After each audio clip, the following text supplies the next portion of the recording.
আসসালামু আলাইকুম। আমরা এসেছি বগুড়া জেলার শেরপুর উপজেলার মির্জাপুর গ্রামে। আমরা দাঁড়িয়ে আছি এখন একটা টমেটোর মাঠে, যেখানে প্রায় 4 থেকে 5টি জাতের টমেটো এখানে চাষ করা হয়েছে। এর মধ্যে আমরা এই মুহূর্তে যে জায়গাতে দাঁড়িয়ে আছি, এই ফসলটা হচ্ছে এসিআই কোম্পানি কর্তৃক বাজারজাত একটা টমেটো, সেটার নাম হচ্ছে উদয় প্লাস টমেটো।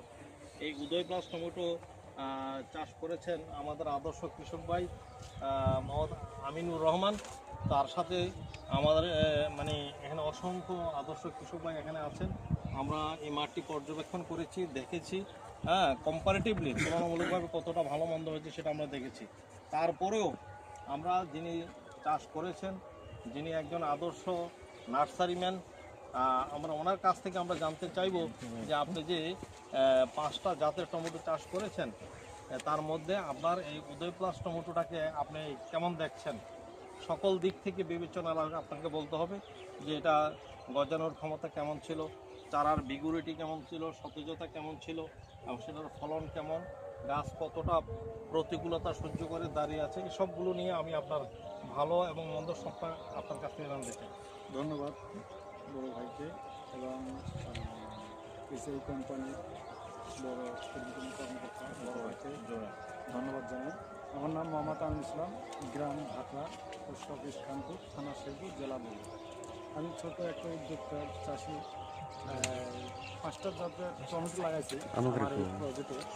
তো এসআই কোম্পানি আমার এক ছোটো ভাই বলতেছে, আপনি এতগুলো টমেটো লাগাচ্ছেন, আমাদের স্যাম্পল শুরু 400 গাছ লাগে। আমি বললাম ভাই 400 গাছ তো না, আমার 300 গাছ আপনারা দিতে পারেন। কি জাত জাত পরে হবে আপনি লাগান, আমি তো আপনার গ্রামের ভাই। তো এই উপলক্ষ করে তার কথার উপর গ্যাস করে চারা লাগালাম। মানে হচ্ছে এখানে 2.5 বিঘা। তো আলহামদুলিল্লাহ গাছ অন্যান্য গাছের রোগ প্রতিরোধক ক্ষমতার চেয়ে আপনার উদয় প্লাসের গাছের রোগ প্রতিরোধক ক্ষমতা অনেকটাই ভালো।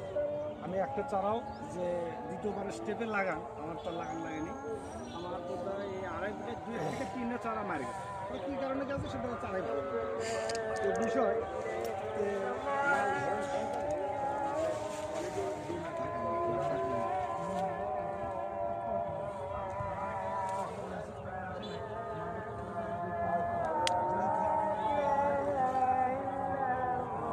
বাধ্য হয়েছে যে আপনাদের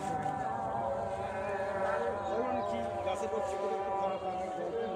পাশে গাছ আছে আপনার গাছের একটা লালটি কালার, আর উদয় প্লাসের গাছের কালার গাঢ় সবুজ, এবং ফুল এবং ফল এখনও কিন্তু আসার উপরে আছে। এই ফলটা কিন্তু আসার উপরে।